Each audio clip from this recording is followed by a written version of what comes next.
നമസ്കാരം. Ready to study PSCയുടെ പുതിയൊരു വീഡിയോയിലേക്ക് സ്വാഗതം. PSC പരീക്ഷകൾക്ക് ചോദിക്കാൻ സാധ്യതയുള്ള പുതിയ SCRT പാഠപുസ്തകത്തിലെ കുറച്ച് കാര്യങ്ങളാണ് നമ്മൾ ഈ വീഡിയോയിൽ ഡിസ്കസ് ചെയ്യാൻ പോകുന്നത്. 5ാം ക്ലാസ് സോഷ്യൽ സയൻസ് പാഠപുസ്തകത്തിലെ ചാപ്റ്റർ 6 ജനങ്ങൾ ജനങ്ങളാൽ എന്ന പാഠഭാഗത്തിലെ കുറച്ച് കാര്യങ്ങൾ നമുക്ക് നോക്കാം. കോൺസ്റ്റിറ്റ്യൂഷൻ ഭരണഘടനയുടെ ചില അടിസ്ഥാന ഭാഗങ്ങളാണ് ഈ പാഠഭാഗത്തിൽ പറഞ്ഞിരിക്കുന്നത്. ആദ്യമായി ജനാധിപത്യം എന്താണെന്ന് നോക്കാം. ജനങ്ങൾ നേരിട്ടോ അവർ തിരഞ്ഞെടുക്കുന്ന പ്രതിനിധികളോ ഭരണപരമായ കാര്യങ്ങൾ തീരുമാനമെടുക്കുന്ന സംവിധാനമാണ് ജനാധിപത്യം. ജനങ്ങൾ നേരിട്ടോ അവർ തിരഞ്ഞെടുക്കുന്ന പ്രതിനിധികളോ ഭരണപരമായ കാര്യങ്ങളിൽ തീരുമാനമെടുക്കുന്ന സംവിധാനമാണ് ജനാധിപത്യം. തദ്ദേശ സ്വയംഭരണ സ്ഥാപനങ്ങൾ എന്താണെന്ന് നോക്കാം. ഗ്രാമപ്രദേശങ്ങളിലെ ത്രിതല പഞ്ചായത്ത് സംവിധാനങ്ങളായ ഗ്രാമപഞ്ചായത്ത്, ബ്ലോക്ക് പഞ്ചായത്ത്, ജില്ലാ പഞ്ചായത്ത് തുടങ്ങിയവയും നഗരപ്രദേശങ്ങളിലെ ഭരണസ്ഥാപനങ്ങളായ മുനിസിപ്പാലിറ്റികൾ, കോർപ്പറേഷനുകൾ എന്നിവയും ഉൾക്കൊള്ളുന്നവയാണ് തദ്ദേശ സ്വയംഭരണ സ്ഥാപനങ്ങൾ. ഗ്രാമപഞ്ചായത്ത്, ബ്ലോക്ക് പഞ്ചായത്ത്, ജില്ലാ പഞ്ചായത്ത്, മുനിസിപ്പാലിറ്റികൾ, കോർപ്പറേഷനുകൾ ഇവയാണ് തദ്ദേശ സ്വയംഭരണ സ്ഥാപനങ്ങൾ. ജനാധിപത്യത്തെക്കുറിച്ച് എബ്രഹാം ലിങ്കൻ പറഞ്ഞതെന്താണെന്ന് നോക്കാം. ജനങ്ങൾക്ക് വേണ്ടി ജനങ്ങളാൽ നടത്തപ്പെടുന്ന ജനങ്ങളുടെ ഭരണമാണ് ജനാധിപത്യം. ജനങ്ങൾക്ക് വേണ്ടി ജനങ്ങളാൽ നടത്തപ്പെടുന്ന ജനങ്ങളുടെ ഭരണമാണ് ജനാധിപത്യം എന്ന് പറഞ്ഞത് എബ്രഹാം ലിങ്കനാണ്. ജനങ്ങൾക്ക് വേണ്ടി ജനങ്ങളാൽ നടത്തപ്പെടുന്ന ജനങ്ങളുടെ ഭരണമാണ് ജനാധിപത്യം എന്ന് പറഞ്ഞത് എബ്രഹാം ലിങ്കനാണ്. ജനാധിപത്യത്തെക്കുറിച്ചുള്ള എൻ്റെ സങ്കല്പം അതിനു കീഴിൽ ഏറ്റവും ദുർബലനും ശക്തനും തുല്യമായ അവസരം ഉണ്ടായിരിക്കണം എന്നതാണ് എന്ന് പറഞ്ഞത് മഹാത്മാഗാന്ധിയാണ്. ജനാധിപത്യത്തെക്കുറിച്ചുള്ള എൻ്റെ സങ്കല്പം അതിനു കീഴിൽ ഏറ്റവും ദുർബലനും ശക്തനും തുല്യമായ അവസരമുണ്ടായിരിക്കണം എന്നതാണ് എന്ന് പറഞ്ഞത് മഹാത്മാഗാന്ധിയാണ്. ജനാധിപത്യത്തെക്കുറിച്ചുള്ള മഹാത്മാഗാന്ധിയുടെ അഭിപ്രായം എന്താണെന്ന് നോക്കാം. ജനാധിപത്യത്തെക്കുറിച്ചുള്ള എൻ്റെ സങ്കല്പം അതിനു കീഴിൽ ഏറ്റവും ദുർബലനും ശക്തനും തുല്യമായ അവസരം ഉണ്ടായിരിക്കണം എന്നതാണ്. ജനാധിപത്യത്തിൻ്റെ ആദ്യ രൂപം ഉദയം ചെയ്തത് പുരാതന ഗ്രീസിലെ ഏതൻസിലാണ്. ജനാധിപത്യത്തിൻ്റെ ആദ്യ രൂപം ഉദയം ചെയ്തത് പുരാതന ഗ്രീസിലെ ഏതൻസിലാണ്. ഇന്ന് നിലവിലുള്ള ജനാധിപത്യ രീതിയുടെ തുടക്കം യുണൈറ്റഡ് കിങ്ഡത്തിൻ്റെ ഭാഗമായ ഇംഗ്ലണ്ടിൽ നിന്നാണ്.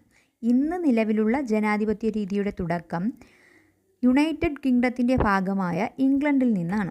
തിരഞ്ഞെടുപ്പ്, ജനപ്രതിനിധികളുടെ ഭരണം, പാർലമെൻറ്റ് എന്നീ സംവിധാനങ്ങൾ രൂപം കൊണ്ടത് ഇംഗ്ലണ്ടിലാണ്. തിരഞ്ഞെടുപ്പ്, ജനപ്രതിനിധികളുടെ ഭരണം, പാർലമെൻറ്റ് എന്നീ സംവിധാനങ്ങൾ രൂപം കൊണ്ടത് ഇംഗ്ലണ്ടിലാണ്. പുരാതന ഗ്രീക്ക് ചരിത്രകാരനായ ഹെറോഡോട്ടസ് ആണ് ഡെമോക്രസി എന്ന പദം ആദ്യമായി ഉപയോഗിച്ചത്. പുരാതന ഗ്രീസിലെ ചരിത്രകാരനായ ഹെറോഡോട്ടസ് ആണ് ഡെമോക്രസി, ജനാധിപത്യം എന്ന പദം ആദ്യമായി ഉപയോഗിച്ചത്. ഡെമോസ് എന്ന് വെച്ചാൽ ജനങ്ങൾ, ക്രാറ്റോസ് എന്ന് വെച്ചാൽ അധികാരം. അതിൽ നിന്നാണ് ഗ്രീക്ക് പദമായ ഡെമോക്രസി എന്ന വാക്ക് ഉണ്ടായത്. ജനങ്ങളുടെ അധികാരം അല്ലെങ്കിൽ ജനങ്ങളുടെ ഭരണം എന്നാണ് ഡെമോക്രസി എന്ന വാക്കിൻ്റെ അർത്ഥം. ഇനി നമുക്ക് ഗ്രാമസഭയും വാർഡ് സഭയും എന്താണെന്ന് നോക്കാം.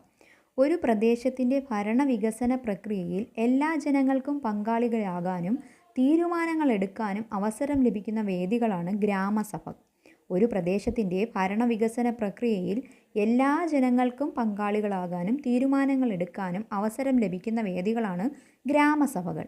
ഒരു പഞ്ചായത്തിലെ ഓരോ വാർഡിലെയും വോട്ടർ പട്ടികയിൽ പേര് ചേർക്കപ്പെട്ട മുഴുവൻ ജനങ്ങളും ഗ്രാമസഭയിൽ അംഗങ്ങളാണ്. ഒരു പഞ്ചായത്തിലെ ഓരോ വാർഡിലെയും വോട്ടർ പട്ടികയിൽ പേര് ചേർക്കപ്പെട്ട മുഴുവൻ ജനങ്ങളും ഗ്രാമസഭയിൽ അംഗങ്ങളാണ്. നഗരങ്ങളിൽ ഇവ വാർഡ് സഭകൾ എന്നറിയപ്പെടുന്നു. നഗരങ്ങളിലാണ് ഇവ വാർഡ് സഭ എന്നറിയപ്പെടുന്നത്. അപ്പോൾ ഗ്രാമങ്ങളിൽ ഗ്രാമസഭയെന്നും നഗരങ്ങളിൽ വാർഡ് സഭയെന്നും പറയും. ഇനി നമുക്ക് പങ്കാളിത്ത ജനാധിപത്യം അഥവാ പ്രത്യക്ഷ ജനാധിപത്യം എന്താണെന്ന് നോക്കാം. പ്രത്യക്ഷ ജനാധിപത്യത്തിൻ്റെ മറ്റൊരു പേരാണ് പങ്കാളിത്ത ജനാധിപത്യം. പ്രത്യക്ഷ ജനാധിപത്യത്തിൻ്റെ മറ്റൊരു പേരാണ് പങ്കാളിത്ത ജനാധിപത്യം. ജനങ്ങൾ നേരിട്ട് ഭരണകാര്യങ്ങളിൽ പങ്കാളികളാകുന്ന ഭരണവ്യവസ്ഥയാണ് പങ്കാളിത്ത ജനാധിപത്യം. ജനങ്ങൾ നേരിട്ട് ഭരണകാര്യങ്ങളിൽ പങ്കാളികളാകുന്ന ഭരണവ്യവസ്ഥയാണ് പങ്കാളിത്ത ജനാധിപത്യം. താരതമ്യേന ജനസംഖ്യയും ഭൂവിസ്തൃതിയും കുറഞ്ഞ പ്രദേശങ്ങളിലാണ് പ്രത്യക്ഷ ജനാധിപത്യം സാധ്യമാകുന്നത്. ജനസംഖ്യ കുറഞ്ഞ സ്ഥലങ്ങളിൽ മാത്രമേ പ്രത്യക്ഷ ജനാധിപത്യം സാധ്യമാകൂ. ജനങ്ങൾ നേരിട്ട് ഭരണകാര്യങ്ങളിൽ പങ്കാളികളാകുന്ന ഭരണവ്യവസ്ഥയാണ് പ്രത്യക്ഷ ജനാധിപത്യം അല്ലെങ്കിൽ പങ്കാളിത്ത ജനാധിപത്യം. ഗ്രാമസഭയൊക്കെ ഒരു പ്രത്യക്ഷ ജനാധിപത്യ സംവിധാനമാണ്. ഗ്രാമസഭയൊക്കെ ഒരു പ്രത്യക്ഷ ജനാധിപത്യ സംവിധാനമാണ്. അടുത്തതായി കേരള നിയമസഭയെക്കുറിച്ച് നോക്കാം. കേരള സംസ്ഥാനത്തിൻ്റെ നിയമനിർമ്മാണ സഭയുടെ പേരെന്താണ്? കേരള നിയമസഭ. കേരള സംസ്ഥാനത്തിൻ്റെ നിയമനിർമ്മാണ സഭയുടെ പേര് കേരള നിയമസഭ. ഓരോ സംസ്ഥാനത്തിനും അതിൻ്റെ നിയമനിർമ്മാണ സഭയ്ക്ക് ഓരോ പേര് കാണും. കേരള സംസ്ഥാനത്തിൻ്റെ നിയമനിർമ്മാണ സഭയുടെ പേര് കേരള നിയമസഭ. കേരള നിയമസഭ. തിരുവനന്തപുരമാണ് നിയമസഭയുടെ ആസ്ഥാനം. തിരുവനന്തപുരമാണ് നിയമസഭയുടെ ആസ്ഥാനം. കേരള നിയമസഭയുടെ കുറച്ച് ചരിത്രം നോക്കാം. 1888 സ്ഥാപിച്ച തിരുവിതാംകൂർ ലെജിസ്ലേറ്റീവ് കൗൺസിൽ, 1904 സ്ഥാപിച്ച ശ്രീമൂലം പ്രജാസഭ, 1949 സ്ഥാപിച്ച തിരുക്കൊച്ചി നിയമനിർമ്മാണ സഭ എന്നിവ കേരള നിയമസഭയുടെ വഴികാട്ടിയാണ്. അതായത് തിരുവിതാംകൂർ ലെജിസ്ലേറ്റീവ് കൗൺസിൽ 1888 സ്ഥാപിച്ചത്. ശ്രീമൂലം പ്രജാസഭ 1904 സ്ഥാപിച്ചത്. തിരുക്കൊച്ചി നിയമനിർമ്മാണ സഭ 1949 സ്ഥാപിച്ചത്. 1888 തിരുവിതാംകൂർ ലെജിസ്ലേറ്റീവ് കൗൺസിലും 1904 ശ്രീമൂലം പ്രജാസഭയും 1949 തിരുക്കൊച്ചി നിയമനിർമ്മാണ സഭയും നിലവിൽ വന്നു. കേരള നിയമസഭയുടെ ആദ്യത്തെ സമ്മേളനം 1957 ഏപ്രിൽ 27 കേരള നിയമസഭയുടെ ആദ്യത്തെ സമ്മേളനം 1957 ഏപ്രിൽ 27 ആയിരുന്നു. അതുകൊണ്ട് തന്നെ ഏപ്രിൽ 27 നിയമസഭാ ദിനമായിട്ട് ആചരിക്കുന്നു. ഏപ്രിൽ 27 നിയമസഭാ ദിനമായിട്ട് ആചരിക്കുന്നു.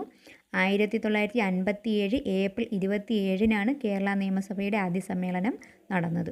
ഇനി പരോക്ഷ ജനാധിപത്യം എന്താണെന്ന് നോക്കാം. പരോക്ഷ ജനാധിപത്യം അല്ലെങ്കിൽ പ്രാതിനിധ്യ ജനാധിപത്യം. പരോക്ഷ ജനാധിപത്യം അല്ലെങ്കിൽ പ്രാതിനിധ്യ ജനാധിപത്യം. ജനങ്ങൾ തിരഞ്ഞെടുക്കുന്ന പ്രതിനിധികൾ ജനങ്ങൾക്ക് വേണ്ടി ഭരണം നടത്തുന്ന ജനാധിപത്യ രീതിയാണ് പരോക്ഷ ജനാധിപത്യം അല്ലെങ്കിൽ പ്രാതിനിധ്യ ജനാധിപത്യം. ജനങ്ങൾ തിരഞ്ഞെടുക്കുന്ന പ്രതിനിധികൾ ജനങ്ങൾക്ക് വേണ്ടി ഭരണം നടത്തുന്ന സംവിധാനം. ജനങ്ങൾ തിരഞ്ഞെടുക്കുന്ന പ്രതിനിധികൾ ജനങ്ങൾക്ക് വേണ്ടി ഭരണം നടത്തുന്ന സംവിധാനമാണ് പരോക്ഷ ജനാധിപത്യം അല്ലെങ്കിൽ പ്രാതിനിധ്യ ജനാധിപത്യം. അതിന് ഏറ്റവും വലിയ എക്സാമ്പിൾ ഇന്ത്യ തന്നെയാണ് അല്ലേ. ഏറ്റവും വലിയ എക്സാമ്പിൾ ഇന്ത്യയാണ്. ഇത്രയും ജനസംഖ്യ കൂടിയ രാജ്യങ്ങളിലൊക്കെ നടത്തുന്നത് പരോക്ഷ ജനാധിപത്യമാണ്. ലോകത്തിലെ ഏറ്റവും വലിയ ജനാധിപത്യ രാജ്യമാണ് ഇന്ത്യ. ലോകത്തിലെ ഏറ്റവും വലിയ ജനാധിപത്യ രാജ്യമാണ് ഇന്ത്യ. ജനാധിപത്യത്തിൻ്റെ സവിശേഷതകൾ നോക്കാം. ജനാധിപത്യത്തിൻ്റെ സവിശേഷതകൾ. ജനാധിപത്യ സംവിധാനത്തിൽ ജനങ്ങൾക്കാണ് പരമമായ അധികാരം. ജനാധിപത്യ സംവിധാനത്തിൽ ജനങ്ങൾക്കാണ് പരമമായ അധികാരം.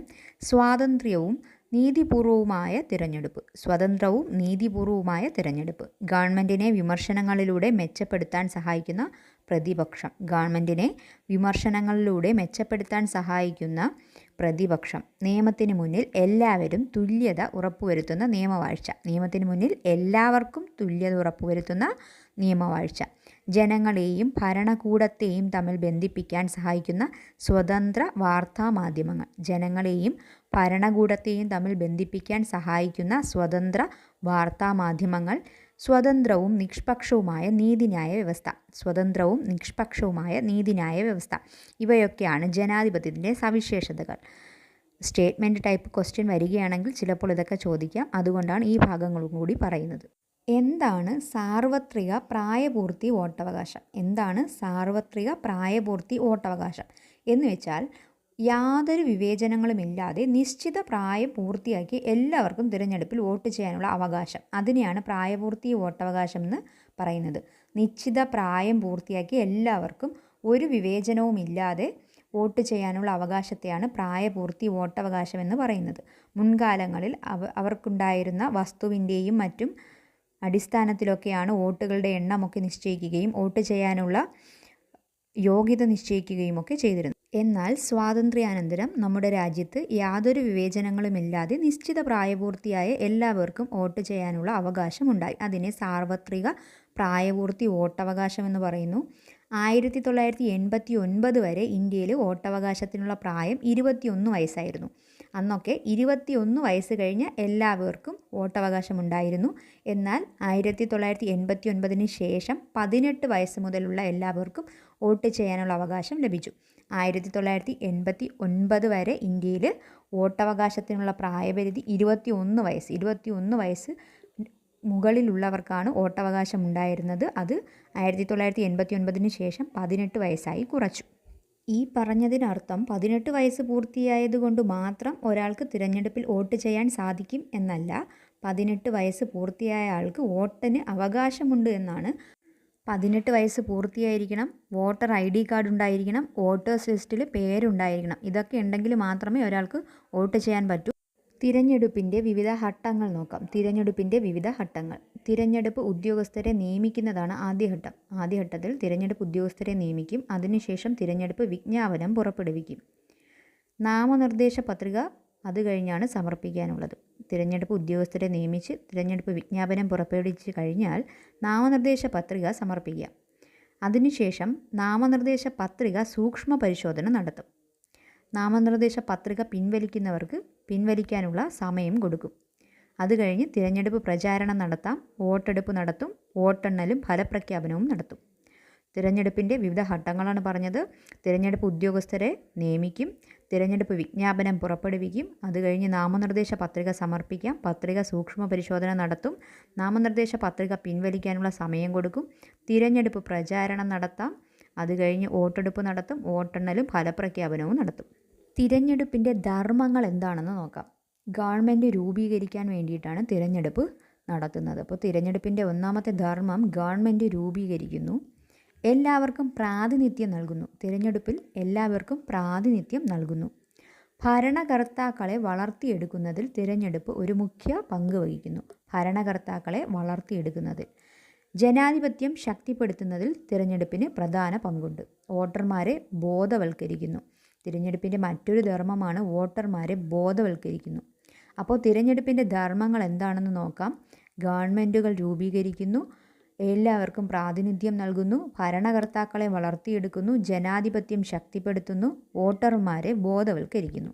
ജനാധിപത്യ സമ്പ്രദായത്തിൽ ഭരണാധികാരികളെ തിരഞ്ഞെടുക്കുന്ന പ്രക്രിയയാണ് തിരഞ്ഞെടുപ്പ്. തിരഞ്ഞെടുപ്പ് എന്താണെന്ന് ചോദിച്ചു കഴിഞ്ഞാൽ ജനാധിപത്യ സമ്പ്രദായത്തിൽ ഭരണാധികാരികളെ തിരഞ്ഞെടുക്കുന്ന പ്രക്രിയയാണ് തിരഞ്ഞെടുപ്പ്. കേന്ദ്ര തിരഞ്ഞെടുപ്പ് കമ്മീഷനെ കുറിച്ച് നോക്കാം. രാഷ്ട്രപതി, ഉപരാഷ്ട്രപതി എന്നീ പദവികളിലേക്കും പാർലമെൻറ്റ്, സംസ്ഥാന നിയമസഭകൾ എന്നിവിടങ്ങളിലേക്കും സ്വതന്ത്രവും നീതിപൂർവവുമായ തിരഞ്ഞെടുപ്പ് നടത്തുകയാണ് തിരഞ്ഞെടുപ്പ് കമ്മീഷൻ്റെ ചുമതല.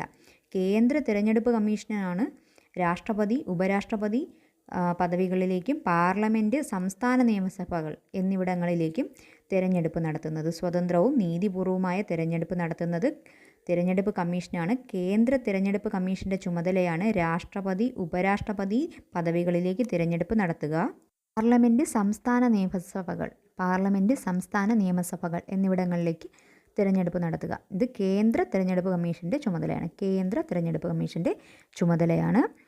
കേന്ദ്ര തിരഞ്ഞെടുപ്പ് കമ്മീഷനിൽ 3 അംഗങ്ങൾ ഉണ്ടായിരിക്കും. മുഖ്യ തിരഞ്ഞെടുപ്പ് കമ്മീഷണർ ഉൾപ്പെടെ 3 അംഗങ്ങൾ കേന്ദ്ര തിരഞ്ഞെടുപ്പ് കമ്മീഷനിൽ ഉണ്ടായിരിക്കും.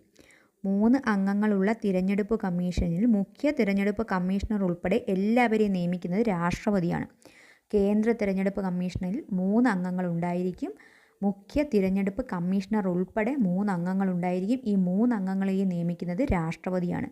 കേന്ദ്ര തിരഞ്ഞെടുപ്പ് കമ്മീഷനിലെ അംഗങ്ങളെ നിയമിക്കുന്നത് രാഷ്ട്രപതിയാണ്. ഇതോടുകൂടി ക്ലാസ് 5 ചാപ്റ്റർ 6 ജനങ്ങളാൽ എന്ന പാഠഭാഗം ഇവിടെ അവസാനിച്ചിരിക്കുന്നു. ക്ലാസ്സുകൾ ഇഷ്ടപ്പെട്ടെന്ന് കരുതുന്നു. ഇഷ്ടപ്പെട്ടവർ ലൈക്ക് ചെയ്യാനും സബ്സ്ക്രൈബ് ചെയ്യാനും നിങ്ങളുടെ PSC പഠിക്കുന്ന സുഹൃത്തുക്കൾക്ക് ഷെയർ ചെയ്യാനും മറക്കരുത്. നന്ദി.